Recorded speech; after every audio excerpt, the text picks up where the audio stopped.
So now I'm going to teach you how to do a low pulley, bent over, single arm row. With this exercise, I'm going to teach you a technique that applies for whether you do parallel grip or palm facing in position. When you do this, your elbow's going to be pulled more to your side.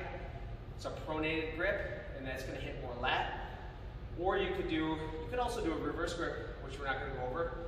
Or you could do, in this case, over the top grip, a pronated grip like this, and that grip is going to cause the elbow to go more out. You want the elbow to go more out, that's going to target more rear delt. In this case, we're going to teach you the technique that applies to all those. So first off, you need a low pulley. Ideally, swivel pulleys are really nice if you have that. You're going to grab a weight, stand tall, step back a little bit, get a parallel stance. You're going to really push your butt back. You're going to kind of sit down and back. When you do this, you don't really want your knee to shoot forwards. Instead, most of the motion comes from the hip going back. And if anything, the knees are going to pull back. If you know how to do an RDL, you're literally doing an RDL. And you'll lock that position. So grab, sit down and back, push your butt way back, and get my weight more towards my heels. And at the same time, I'm inclining forwards.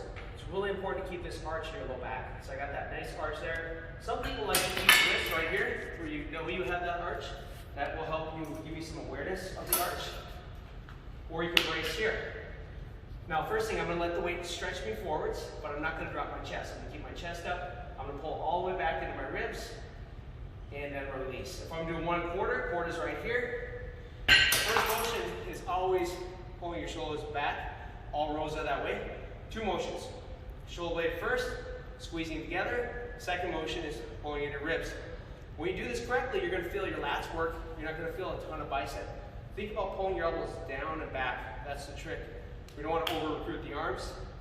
So you're going to pull the bicep, or think about, again, pulling with your elbows, not your hands. That's one of the ways you recruit more lat, less biceps. The biggest thing with these rows, probably the biggest problem I see is, number one, people try to squat it like this, as opposed to doing more of an RDL. People just kind of come straight down like this. And the problem is, if the weight's really heavy, it's going to pull you forwards. So you got to really lean back. That's the one you got to sit down and back. Second thing is, people rotate. They twist too much. They twist into the load, or they twist out of the load. But instead, shoulders should stay pretty parallel, and you're just using the lats. You're really avoiding this twisting action.